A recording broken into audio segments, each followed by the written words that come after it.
Oh, hello there.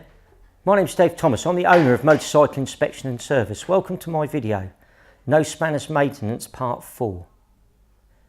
Now, if you're like me, you look after your bike on a regular basis, having it serviced and keeping it clean. But do you check it every time before you ride it?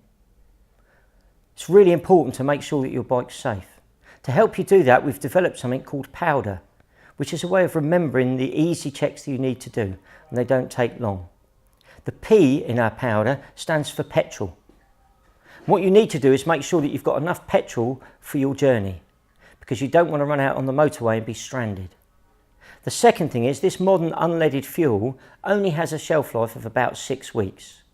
So if you make it a habit of filling up your bike at the end of your run, it'll always have good petrol in there and it will last you a little bit longer and extend that shelf life. So that's the P for petrol. The O in our powder is for oil. And what you need to do really is check your oil every time you ride your bike. Now if it's a sports bike like this, what you'll have is a little glass in there, a sight glass, with an upper and lower level.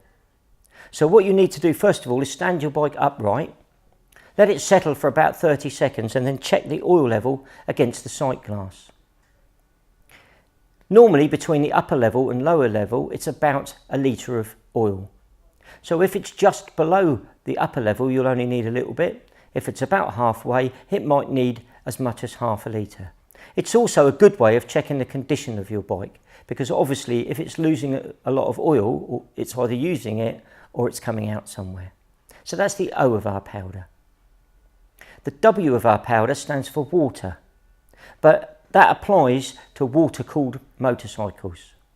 But actually it's not water at all, it's a specialised motorcycle coolant. But the principle's the same.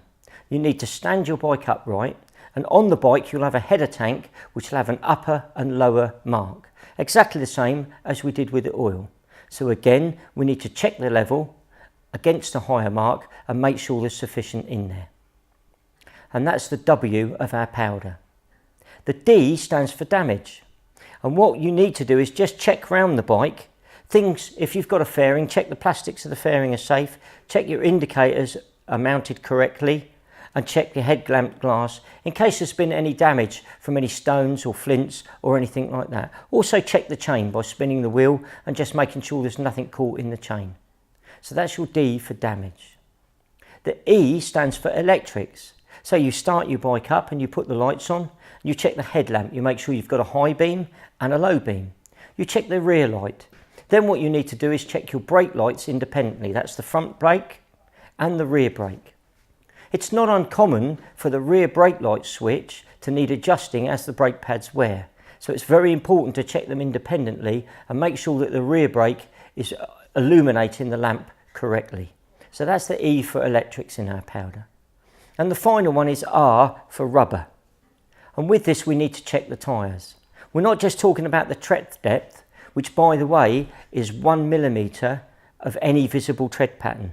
What you also need to do is check your tyre pressures, because they're very, very crucial on a motorcycle. So what I suggest you do is buy a good quality tyre pressure gauge and put that and check your tyres every day. If you remember the powder, you will ride safe. Thank you.